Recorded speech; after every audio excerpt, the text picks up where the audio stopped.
bienvenue dans une nouvelle vidéo. Aujourd'hui on refait une partie de palette roulette. Je vous rappelle le principe de notre petit jeu hebdomadaire. Je choisis une palette de fard à paupières. Aujourd'hui j'ai pris la BFF de chez BH Cosmetics qui ressemble à ceci à l'intérieur.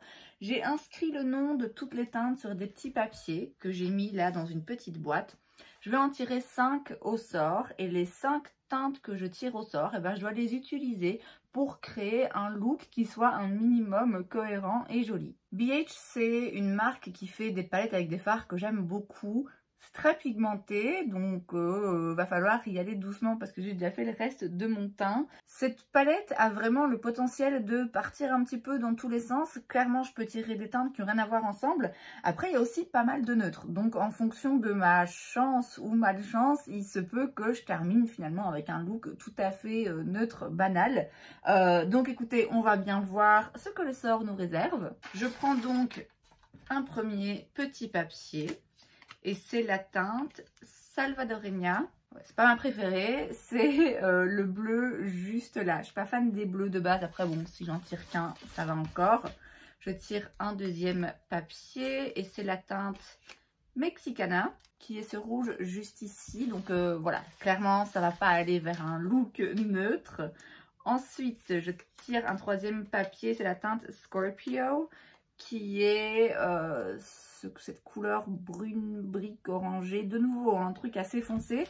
Bon, j'espère que je vais quand même tirer quelque chose d'un petit peu plus clair, sinon ça va être compliqué. Donc un quatrième papier, c'est le Wine and Dine. Ok, donc c'est pas plus clair, par contre c'est plus foncé, c'est cette teinte Bordeaux juste là. Et enfin, allez, un petit fard lumineux ou un clair, non? La teinte Gleam. Et ok, c'est ce doré juste ici. Du coup, ça part sur le plutôt rouge, le bleu, le bordeaux, le couleur rouille et le doré.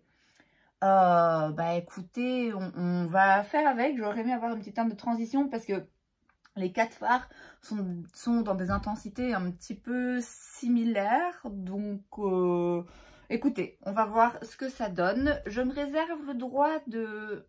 C'est pas tricher, c'est pas vraiment tricher, mais je vais mettre un petit peu de poudre libre juste en dessous de mon sourcil, descendre un petit peu sur ma paupière pour avoir plus facile après pour estomper les fards entre eux parce que je sais qu'ils sont très pigmentés, c'est plein de couleurs là un peu intenses, donc voilà, c'est pas tricher. Alors je vais commencer avec la teinte Scorpio parce que j'ai l'impression que c'est la plus claire. Je prends un pinceau Sigma, c'est le E25 Max. J'ai bien tapoté mon pinceau pour pas en avoir trop. Et je vais le placer dans le creux de paupière. Et juste au-dessus du creux de paupière. Et bien l'estomper vers le haut.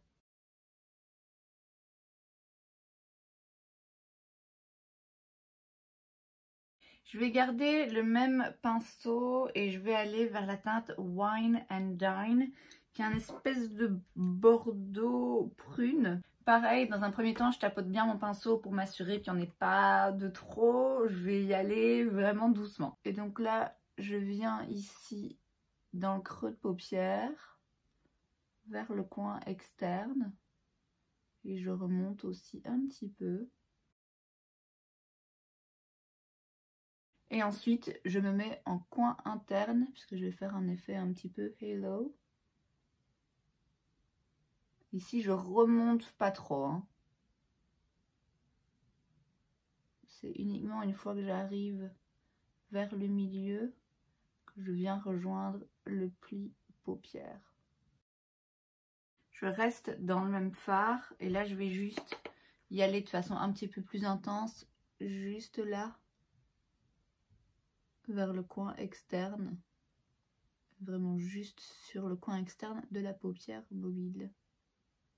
Maintenant je prends un pinceau de chez Cosmic Brushes, c'est le S01 et je viens prendre la teinte Mexicana juste là et je vais venir la mettre là où j'ai pas de couleur. Donc je fais une pause à plat.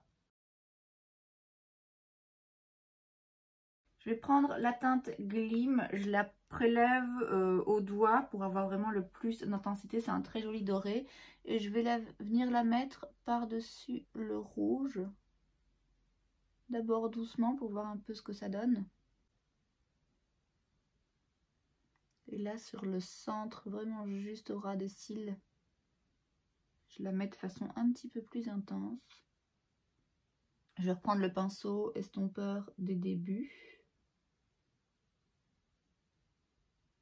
Alors, on passe à la dernière teinte, la teinte Salvadoreña, le bleu, avant de l'utiliser. Donc, je vais le mettre en ras de cils inférieur, en fait, pour faire un petit peu un contraste. Avant de l'utiliser, je vais juste mettre un crayon dans la muqueuse inférieure. Ici, c'est le Atria Flash de chez Linda Alberg.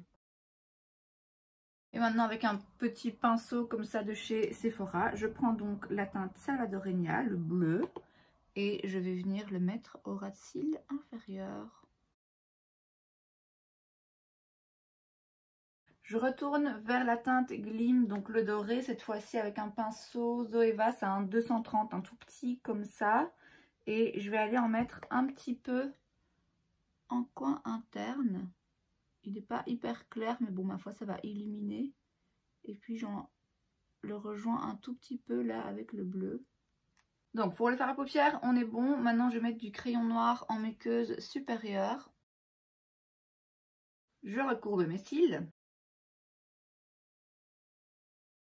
Je mets du mascara.